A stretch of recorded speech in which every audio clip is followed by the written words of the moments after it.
قومی cricket team کے کپتان سرفراز کی کپتانی پر ایک بار پھر بحث چھڑ گئی ہے۔ مزید جانتے ہیں سپورٹس تجزیہ کار نیاز بالم سے۔ نیاز، بتائیے گا کپتان سرفراز کی کپتانی پر کیا سوالات اٹھ رہے ہیں؟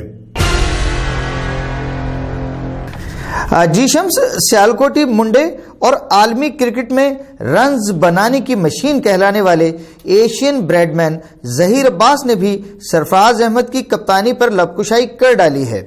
میڈیا رپورٹس کے مطابق سیالکوٹ میں پیدا ہو کر کراچی سے کرکٹ میں انٹری دینے والے stylish middle order batsman Zaheer Abbas Zaidi نے کچھ زیادہ تو نہیں مگر سرفراز کو صرف اتنا مشورہ دیا ہے کہ سرفراز، جو کہ اس وقت پی سی بی کے منظور نظر اور پسندیدہ ترین کپتان بنے ہوئے، تینوں میں سے کسی ایک فارمیٹ کی کپتانی سے خود ہی ہاتھ کھینچ لیں، کیونکہ ظہیر عباس کے خیال میں تینوں فارمیٹ کی کپتانی کی وجہ سے ان کی یعنی سرفراز کی اپنی پرفارمنس متاثر ہو رہی ہے۔ بہت شکریہ نیاز بالم صاحب ہمیں اپڈیٹ کرنے کے لیے۔